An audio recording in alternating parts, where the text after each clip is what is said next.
to another episode from the C&I Energy+Storage Summit, the Zambia edition. In this series of interviews, we have conversations with our advisory board members. And today I am speaking with one of the most respected energy experts in Zambia, Dr. Johnstone Chikwanda. Doc, thanks so much for making the time to have this conversation with me. To start off, please introduce yourself.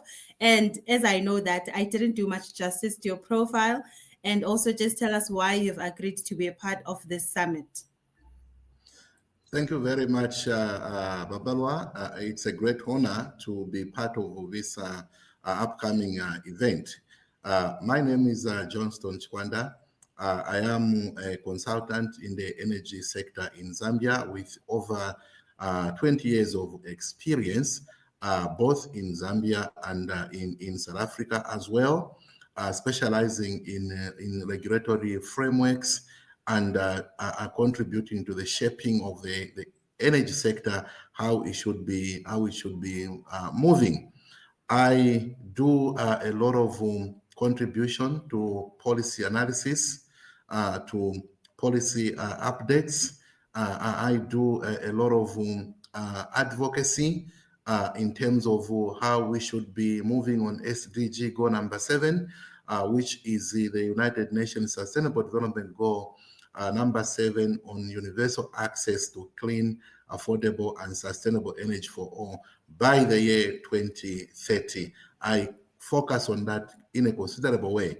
Also, I am a special advisor, or otherwise known as a global ambassador on energy and climate change for the Forum of Africa Traditional Authorities.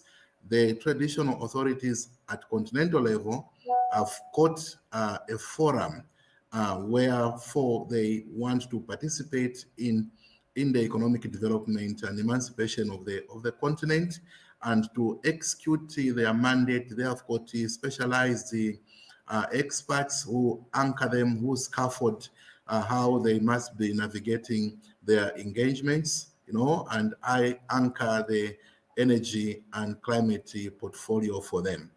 In a nutshell, that is who I am. And I'm also a conference speaker, and I've been to many international conferences, both at home and outside the country and beyond the continent as well. No, brilliant. Thank you so much, Doc. As I did say that, I knew that I didn't do much justice to your profile. So it's good to hear from you. And we do appreciate the lot of work that you have done in the energy sector, both in South Africa and in Zambia. And if you could also just expand on why you have agreed to be a part of this summit. Yeah, thank you very much for that question. I have been to many conferences, both at home and the overseas, and also in the region. And I have noticed that their arrangement is not the way this particular conference is seeking to arrange the program. If I may come round the other way, this particular conference, which is coming up, the C&I, the program, the way it has been configured, is in a manner, in a fashion that I've never seen before. It is more practical, pushing practical solutions, and also advancing storage, energy storage, where most of the conference that we have had have very contributed or showcased the energy storage perspective. So I decided to participate and see if I could contribute to the hosting of this, because of the uniqueness of the program. What it is offering is extremely unique. The setup, the engagement, the round tables, and it is in a manner that we have not seen before, at least where I have been. And it is bringing people that matter when it comes to base, meaning, battery energy storage solutions, and the people that would want to use them, and the policymakers, and also companies that are, that are already existing in in this sector, and the case studies of how those that deployed this kind of solutions got helped, and how they navigated the space, and they'll be there also to share how other people can learn and learn from them, and also benefit in a manner that they benefited those who went first. Thank you so much, Doc. And we are very glad that you appreciate the manner in which we would like to deliver this summit. And we are very grateful to the support that you have given to us over the time we're developing the program. And now as we are getting closer to delivery mode. So we truly appreciate that you see Mhm. that this is unique, what we're trying to bring, Mhm. a platform that is solutions driven, as you said. Thank you. So just now looking into the energy market in Zambia, what would you say is the biggest challenge facing the energy sector in Zambia right now, and what quick gains should we be focusing on? Yeah, at the moment, the country, Zambia, is going through excruciating energy poverty, never seen, in living memory, triggered by the loss of water, the way the water got depleted in our reservoirs, where we are drawing much of the water, where we harvest the water for our hydro applications. As you may know, Zambia is predominantly rooted in hydro generation, which stand at more than 80%. So when climate change comes to say, look, I warned you before and you didn't do much, I'm not going to support you, and we fall on our faces because we are not able to have enough electricity that we want to run the industry. So our biggest challenge at the moment is availability of energy as and when we need it. We didn't diversify our energy generation mix for a long time, and therefore to attend to this particular matter, to try and resolve in terms of what could be the quick uh, pathway to solving the challenge, is essentially to open the space to ensure that we have considerable other forms of energy onboarded in our generation portfolio, to the extent that even if we had poor rainfall pattern, we still are going to ensure that we have enough electricity to run the country. So the quick solutions are found in deployment, how quick we are able to deploy other forms of energy, such as the development of the sunshine economy, vis-a-vis solar energy, and other quick, thermal, perhaps as well, to add on to it. That's any other form of energy that is readily available, well tested, already on the market, which can be deployed, including energy efficiency solutions as well. They are going to help a lot. I appreciate that. You recognize that there is more that can be done. And you also mentioned that the market needs to be open. So this takes me to my next question, which is what policy change has the potential to have the biggest impact on the sector? Yeah, you know, Zambia, where we are sitting, we are really an inland country, land linked, surrounded by many countries. And what policy initiatives are needed to scaffold how we are going to navigate the energy trilemma must talk to improving the logistics, must talk to the costs being driven down, And that means waiving all the taxes and duties in a significant way on all these renewable energy products. And by and large, also generation equipment as well and transmission equipment, because it's not just about expanding generation, it is also how you transmit it and you evacuate the power. And I see that the government has waived in a significant way a lot of taxes and a lot of duties as well on these products, and hoping that the private sector would respond by passing over those benefits to the people. So what we want to see is close monitoring of the mechanism, because waiving of the duties and the taxes is a form of indirect taxes. So if the private sector is not passing over those benefits, it means that the subsidy is being hijacked in the supply chain. So we want to see a considered effort of a mechanism that monitors to ensure that the prices are going down, because government responded by waiving taxes. More than 30% of combined taxes on these products have been waived. So we want to see ensuring that these products come down. The other policy measure over and above what has already been done is to try and attract manufacturing of the solar panels inland in the country. This is because to succeed in this energy transition journey, we are going to need millions and millions of solar panels.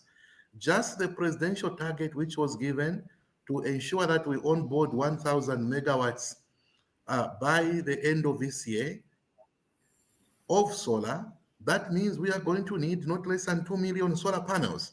Now, these panels are coming from overseas, they are coming from China and elsewhere. It's very challenging to transport them because the bulkness is incredibly high. So the logistical nightmare involved, which accompany the shipping and transportation of such a massive load, is a lot that can, challenge the pace at which we would want to deepen our energy transition. So we want to see onboarding to be manufacturing these solar panels in Zambia, the capital city of the COMESA market. Very, very important. And also a deliberate effort as well to build the skills that are needed for energy transition. We just don't have this kind of skill sets and technology. It is in critical shortage. So if we are to succeed, we need to ensure that we develop a lot of young people with low-level technical skills that are essential to the success of the energy transition. And also changing of the mindset for the people is also very, very important as well. The mindset transformation for people to embrace the energy transition and to appreciate it in a manner that is going to assist how we are going to navigate successfully on this journey. No, it's good to hear that there are pathways, or there are those shifts that are being already deployed in terms of that policy shift you talk about. So it's encouraging to hear that, Doc. And now my next question for you is, what keeps you motivated in believing that your work has relevance? Yeah, there is a saying that you don't beat your own drum, and but we live in a space where sometimes it becomes necessary to blow your own trumpet. But really, first and foremost, I am extremely passionate about this industry. I'm very, very passionate, and that keeps me going. It is the passion. I am fully convinced that energy is a lifeblood of the economy. Mm, It is mm, essentially impossible to organize a modern economy without energy.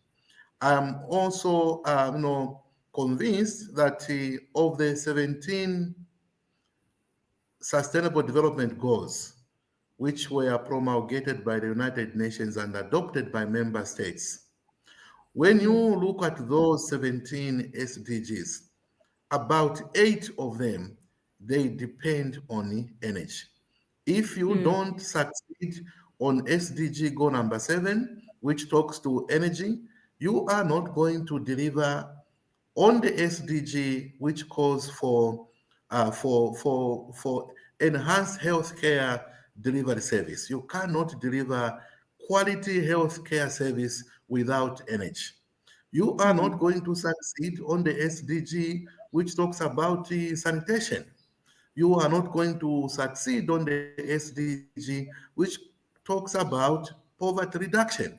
You are not going to succeed on the SDG, which talks about quality education delivery, so on and so forth. So a number of SDGs are influenced by the SDG on energy. And so, mm, if we want to see meaningful development, meaningful progress, we have to do well on SDG goal number 7, which talks to energy. And this is where I come in myself to ensure that the policy frameworks are talking in a manner that will help us to make good progress, funding, advertising, investing in the rural areas where we have terrible, poor access to energy, and also to ensure that we are able to interconnect with the neighboring countries. And so anybody who loves development certainly must be taking interest in the energy mandate. Otherwise, you may as mm. well stay away from development. I like that you touch on a lot on the SDG goals, and especially the SDG goal number 7, which is energy access for all. And this is Mhm. sustainable energy for all, by the way.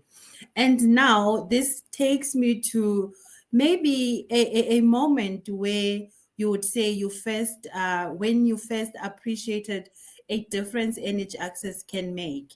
And if you could describe that moment for us. Well, first and foremost, I think there are many moments, but I just want to take one of them.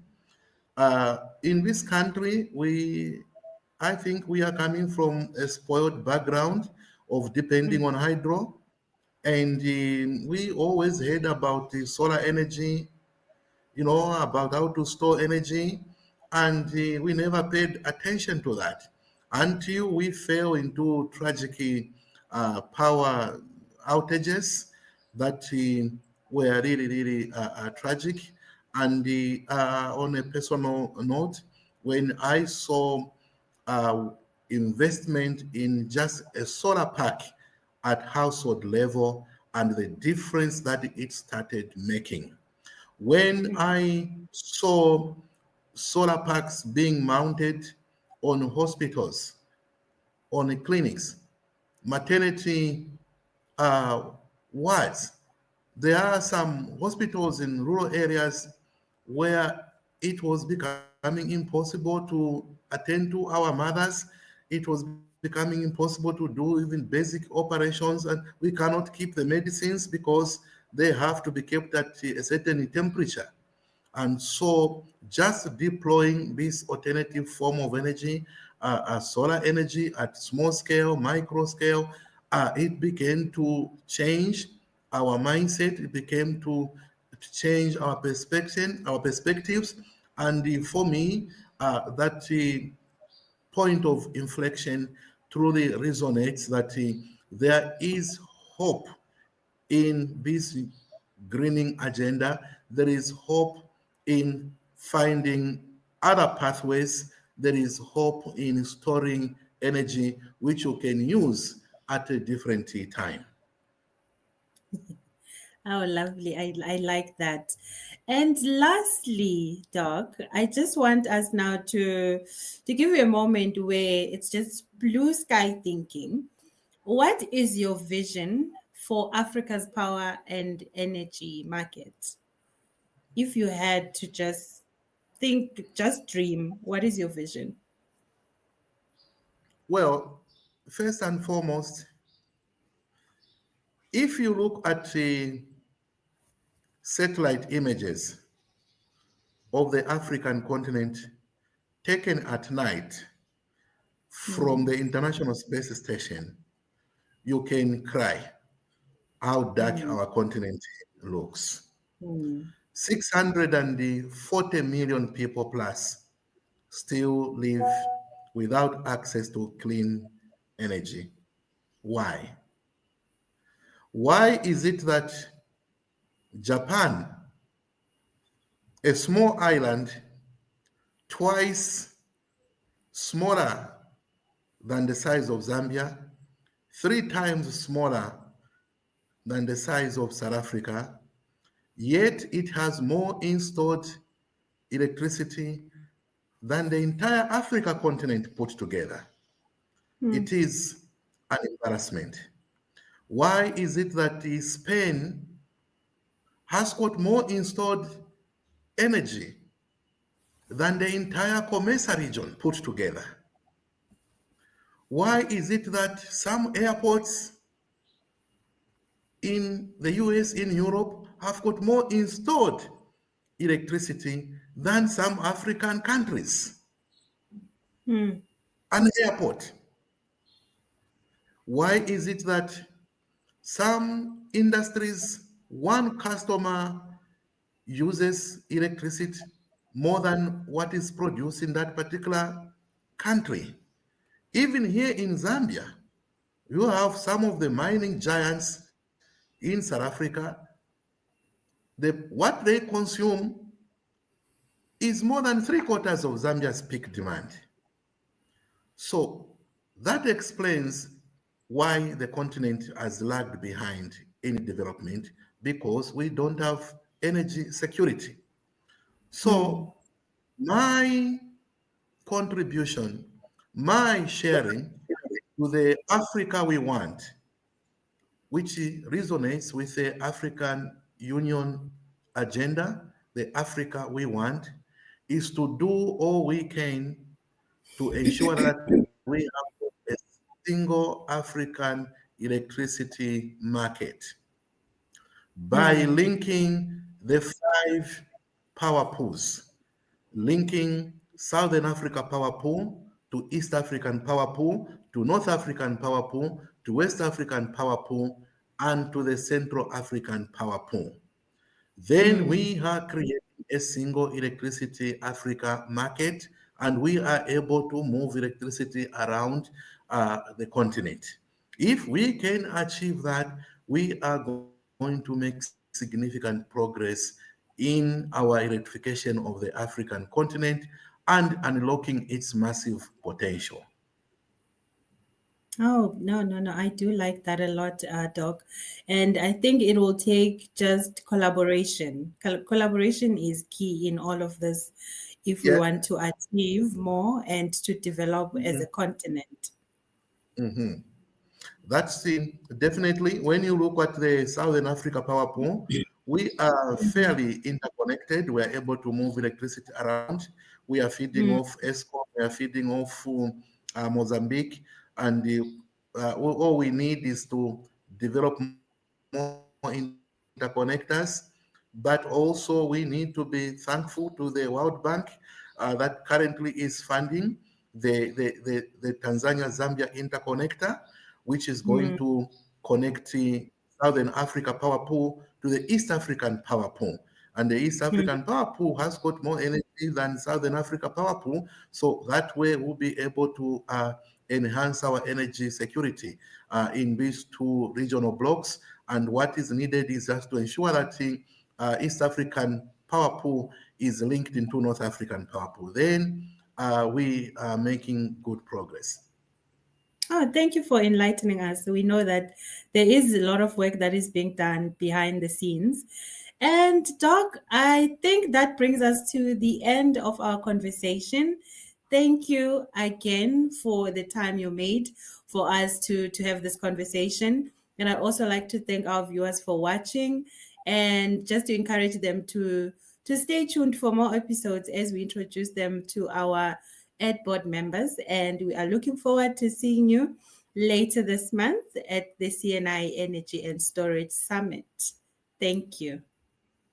Thank you very much. Thank you.